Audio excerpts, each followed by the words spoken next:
जाता है उनकी गिनती आज़ादी के 75 साल में नहीं हुई। तो देश की जो आधी से अधिक आबादी है, जब देश में अंग्रेज थे तब हमारी आबादी 52% थी। 52% का मतलब आधे से 2% ज़्यादा थी। अगर आज की तारीख में हमारी गिनती हो तो 60 से 65% आबादी ओबीसी समाज के लोगों की हो सकती है। SC ST को अगर उसके साथ मिला दिया जाए, माइनॉरिटीज को मिला दिया जाए तो 90% तक या उससे ज़्यादा ये आबादी जा सकती है। मगर जो देश की इतनी बड़ी आबादी है वो देश में अधिकार वंचित है, उसको उसके हक अधिकार नहीं मिल रहे हैं, उसके साथ अन्याय अत्याचार हो रहा है। और देश में कुछ लोग जो हैं 3.5% के, वो लोग देश की राजसत्ता पर कब्जा किए और देश में जो चल रहा है उसके बारे में देश का अखबार, टीवी चैनल, मीडिया कोई चर्चा करने के लिए तैयार नहीं है। देश की मीडिया को इस बात की चर्चा करने की फुर्सत है कि बागेश्वर धाम का बाबा चमत्कार करता है कि नहीं करता है, इस पर कई दिन खबर चलती है। लेकिन देश में बेरोजगारी चरम पर है, महंगाई चरम पर है, शिक्षा की व्यवस्था खराब है, इसके बारे में देश की मीडिया खबर नहीं चलाती। देश की मीडिया खबर चलाती है तो पाकिस्तान की खबर चलाती है, बांग्लादेश की खबर चलाती है, श्रीलंका की खबर चलाती है कि ये सब डूबने वाले हैं, मरने वाले हैं, बंगाल की खाड़ी में जाने वाले हैं। लेकिन देश के क्या हालात हैं इसके बारे में देश की मीडिया क्यों नहीं खबर? अगर तुलना ही करना है भारत की तो पाकिस्तान, बांग्लादेश की क्यों करते हो? अमेरिका की करो, इंग्लैंड की करो, जर्मनी की करो, जापान की करो। मगर देश में जो मीडिया का रोल है वो रोल सही बात लोगों को जानकारी नहीं दे रहा है, इसलिए लोगों को सही जो उनके मुद्दे हैं उस मुद्दे पर लोग अपने हक अधिकार की लड़ाई नहीं लड़ पा रहे। तो इसलिए लोगों के पास में डायरेक्ट जाने का और उनको अपनी बात समझाने और बताने के लिए, अपनी बात कहने के लिए हम लोग निकले। अब देश में आज़ादी को 75 साल हो गए। 75 साल में आज भी शेड्यूल कास्ट के लोगों को कहीं मूंछ रखने की वजह से पीट दिया जाता है, कहीं घोड़ी पर चढ़ने की वजह से, कहीं खड़ा छूने की वजह से हत्या हो जाती है। आज भी चल रहा आज़ादी के 75 साल। ओबीसी की गिनती नहीं हो रही है। तो देश में आज़ादी के 75 साल में आज भी हम लोगों को हमारे हक अधिकार से वंचित किया जा रहा है। आज पढ़ाई का सिस्टम अगर ले लो, आज बहुत बात चल रही है यूनिफॉर्म सिविल कोड की, मतलब सब एक बराबर कानून होना चाहिए। तो एक बराबर कानून में सबसे पहले तो पढ़ाई का कानून एक बराबर होना चाहिए। चाहे राष्ट्रपति की संतान हो या किसान मजदूर की संतान हो, सबको एक समान शिक्षा मिलनी चाहिए। लेकिन आज प्राइमरी स्कूल है जिसमें खिचड़ी खिलाने की व्यवस्था है, क्लास 5 है, मास्टर 2 हैं, उसमें से एक मास्टर के पास इतना काम है कि वो कागज पत्तर में ही बिजी है। बचते हैं एक मास्टर, तो एक मास्टर के पास 5 हाथ पैर हो जाएगा, 5 मुंह हो जाएगा, 5 दिमाग हो जाएगा, 5 जगह पढ़ा लेगा, तो नहीं पढ़ा सकता। वहीं छोटे से छोटे नर्सरी स्कूल में जाओ तो जितने क्लास है उससे 1-2 मास्टर ज्यादा ही रहेगा। तो ये एक प्राइमरी स्कूल है जहां मास्टर पढ़ाना भी चाहे तो 5 हाथ पैर नहीं कर सकते, 5 मुंह नहीं कर सकते, 5 दिमाग नहीं कर सकते। जब 5 क्लास है वो मास्टर एक ही है तो नहीं पढ़ा सकते हैं। तो प्राइमरी स्कूल में किसके बच्चे पढ़ रहे हैं? किसी अमीर आदमी के बच्चे प्राइमरी स्कूल में पढ़ रहे हैं। किसी DM का बच्चा, किसी SP का बच्चा, किसी SDM का बच्चा, किसी विधायक का बच्चा, किसी सांसद का बच्चा पढ़ रहा है प्राइमरी स्कूल में। किसके बच्चे पढ़ रहे हैं? गरीब से गरीब आदमी के बच्चे प्राइमरी स्कूल में पढ़ रहे हैं।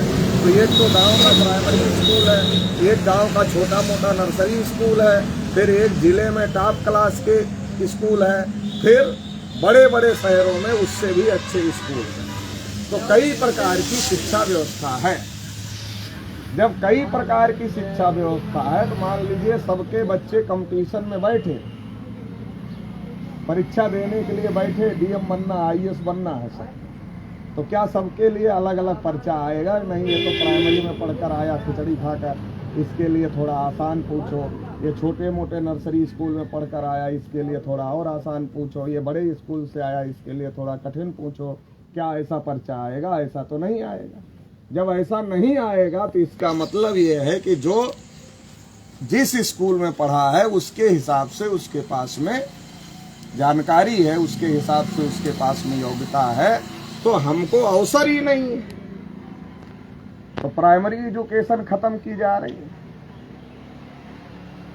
फिर आप अपने बच्चे को डॉक्टर बनाना चाहते हो, इंजीनियर बनाना चाहते हो, तो बड़े शहर में भेजना पड़ेगा, कोचिंग कराना पड़ेगा, तैयारी कराना पड़ेगा, लाखों रुपया खर्च करना पड़ेगा। किसान मजदूर आदमी के बस की बात नहीं है आज की तारीख में। तो जो हायर एजुकेशन है, प्रोफेशनल एजुकेशन है, उसको महंगा कर दिया जा रहा है। एक तो प्राइमरी एजुकेशन चौपट कर दिया जा रहा है, दूसरा हायर एजुकेशन, प्रोफेशनल एजुकेशन महंगा कर दिया जा रहा है। आज़ादी के 75 साल में जो आदमी जो चीज़ बनाता है उसकी कीमत वही निर्धारित करता है। जैसे माचिस की डिबिया जिसने बनाया उस पर लिख दिया MRP, मैक्सिमम रिटेल प्राइस, अधिकतम खुदरा मूल्य। तो जब हम माचिस की डिबिया खरीदने के लिए जाते हैं तो हमें कितने में मिलता है? ज़्यादा से ज़्यादा उसको जितने में बेचा जा सकता है उतने में हमें माचिस की डिबिया मिलती है। लेकिन जब अपना गेहूं बेचते हैं, अपना धान बेचते हैं, अपना आलू बेचते हैं, अपना प्याज बेचते हैं, अपना लहसुन बेचते हैं, अपना जो भी किसानी में पैदा करते, खेती में पैदा करते हैं, जब हम वो बेचते हैं तो क्या हमको उसकी फसल की कीमत रखने का अधिकार है? तो जो चीज बड़े लोग बना रहे हैं उसकी कीमत तो निर्धारित कर रहे हैं, जो चीज किसान पैदा कर रहा है उसकी कीमत निर्धारित करने का अधिकार किसान को 75 साल में नहीं मिला। किसान कह रहा हमें MSP गारंटी दे दो, मतलब कितने कम से कम में कितने में हमारा खरीद लो। तो सरकार वो भी गारंटी देने के लिए तैयार नहीं है। देश में लोगों के पास बड़ी बड़ी डिग्रियां हैं, अगर चपरासी की भी पोस्ट निकलती है तो PhD वाले डालते हैं। जब लखनऊ से चपरासी की पोस्ट निकली तो ऐसे बड़ी बड़ी डिग्री वालों ने डाला चपरासी की भर्ती के लिए कि सरकार ही पागल हो गई। बोला अब किसको योग्य माने किसको अयोग्य माने, कहा भर्ती ही कैंसिल करो, ये कर नहीं सकते। इतना बेरोजगारी चरम पर है। ग्रेजुएट, पोस्ट ग्रेजुएट लोग, PhD किए हुए लोग, इंजीनियरिंग किए हुए लोग चपरासी की नौकरी करने के लिए तैयार है। तो क्या ये सब मुद्दा देश के लिए मुद्दा नहीं है? मगर क्या टीवी अखबार पर इस पर चर्चा होती है? इस देश में आज़ादी के 75 साल में जिन लोगों ने कब्जा किया वो कब्जा करके रखे, और OBC के लोग, SC के लोग, ST के लोग, इनको हक मिल रहा है इस देश की सरकार चलाने में, इस देश की नौकरियों में, इस देश के कल कारखाने में, इस देश के धंधे में, इस देश की जमीनों में क्या हम लोगों को हिस्सा मिल रहा है? हर जगह तो पंडित जी लोग कब्जा किए, तो हमको तो नहीं मिल रहा है। तो क्या ये देश के लिए मुद्दा नहीं है? मगर टीवी अखबार के लिए ये मुद्दा नहीं है। आपकी गिनती का मुद्दा टीवी अखबार के लिए मुद्दा नहीं है, आपकी पढ़ाई का मुद्दा टीवी अखबार के लिए मुद्दा नहीं है, आपकी दवाई का मुद्दा टीवी अखबार के लिए मुद्दा नहीं। अब गरीब आदमी बीमार होता है तो सरकारी अस्पताल में जाता है, अमीर आदमी बीमार होता है तो सहारा जैसे बड़े अस्पताल में जाता है, भर्ती होता है। मगर ये सब मुद्दा नहीं है। देश में मुद्दा क्या है? हिंदू मुसलमान, हिंदू मुसलमान, हिंदू मुसलमान, हिंदू मुसलमान, हिंदू।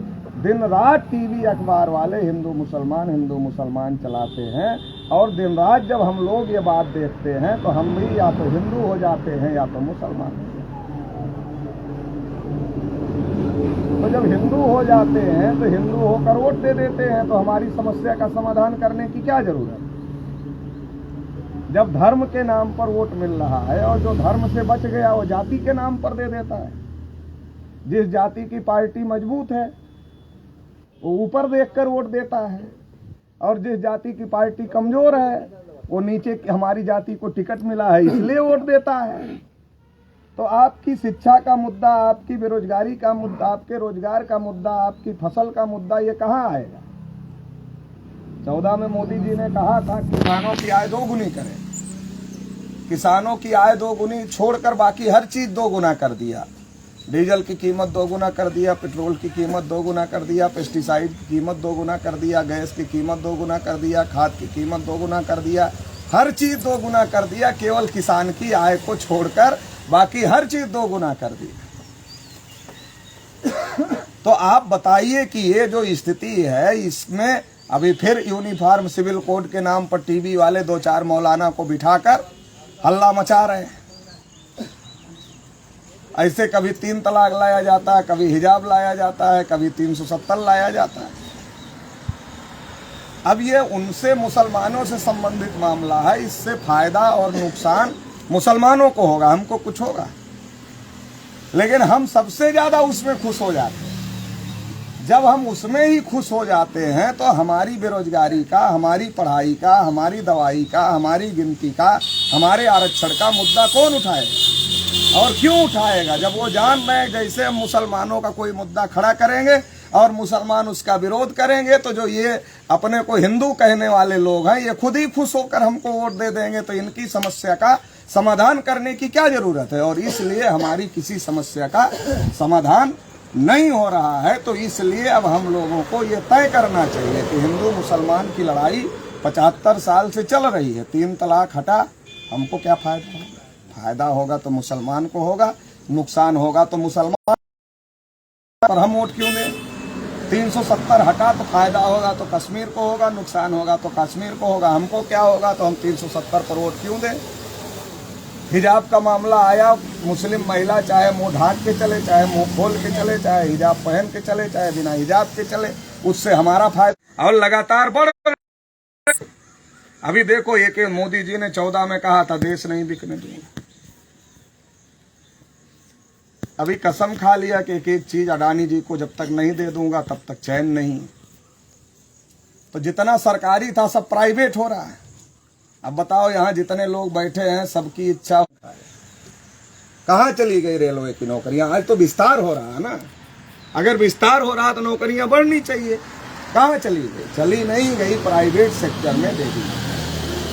सरकारी नौकरियों को खत्म किया जा रहा है। जहां 5 मास्टर की जरूरत है वहां 2 मास्टर रखे जा रहे हैं। जहां 5 बाबू की जरूरत है वहां 1 बाबू रखा जा रहा है।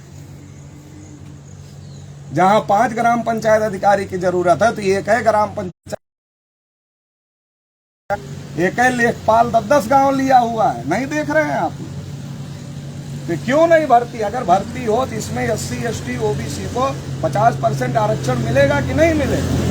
मिलेगा तो हमारे बच्चे नौकरी में जाएंगे तो हमारा फायदा होगा कि नहीं हो? मगर जगह 9.5 हो गया नौकरियों में, इसकी हमको चिंता ही नहीं है।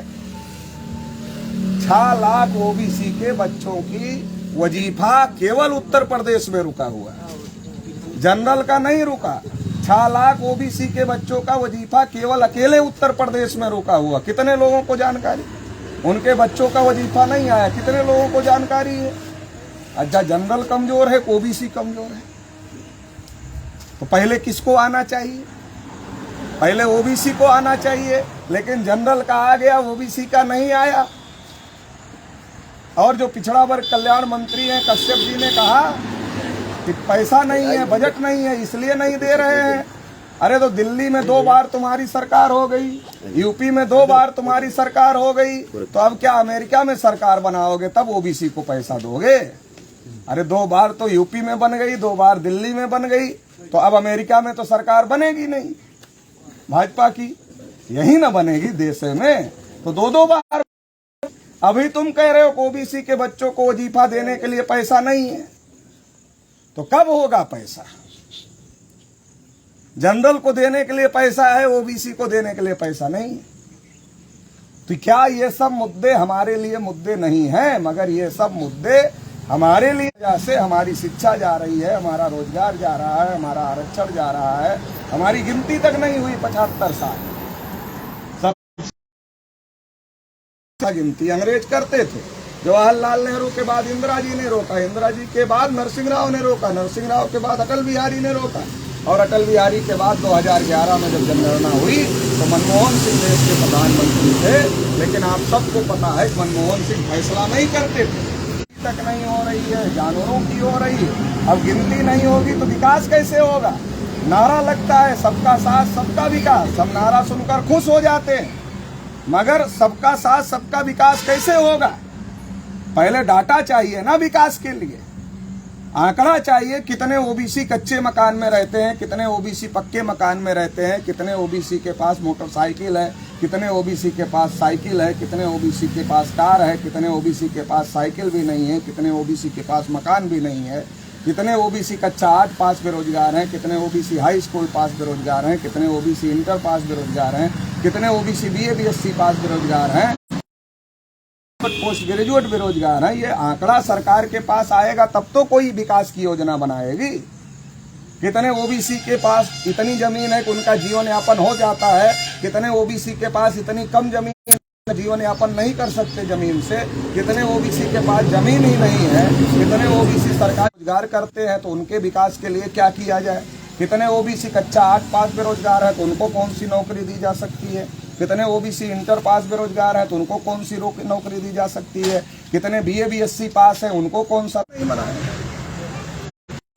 हमारे विकास के लिए कोई योजना नहीं बनाया। जब कोई योजना नहीं है तो बजट नहीं है, इसलिए सरकार ने हमारे विकास के लिए कोई बजट नहीं दिया। अब बताओ, गांव के प्रधान के पास अगर बजट ना हो तो गांव का विकास होगा? तो जब ओबीसी के विकास के लिए सरकारें बजट नहीं देती तो ओबीसी का विकास कैसे होगा? तो हमें कोई हिंदू मुसलमान का नारा लगाए, कोई नारा लगाए, लेकिन हमारे बच्चों से जुड़ा हुआ जो मामला है उसका नारा कौन लगाएगा? उस पर कौन बोलेगा? उस पर हमको बोलना पड़ेगा। जब हम बोलेंगे तब हमारी समस्याओं का समाधान होगा। तो ये बात बताने और समझाने के लिए हम लोग निकले हुए हैं, क्योंकि समय ज़्यादा हो रहा है। आप लोग भी काफ़ी देर से कहना चाहता, हम लोग दिल्ली से लेकर गाँव गली तक एक नेटवर्क पैदा करना चाहते हैं। दिल्ली में हम रहते हैं, गली में गांव में आप लोग रहते हैं, तो एक ऐसा नेटवर्क बनाया जाए जो बगैर किसी मीडिया से दिल्ली से लेकर गली तक पहुंच जाए। कार्यकर्ता और इतना बड़ा मजबूत संगठन बनाया जाए कि जब हम अपने हक अधिकार के लिए सड़कों पर उतरें तो सरकार मजबूर हो जाए, और सरकार किसी की भी हो मगर वो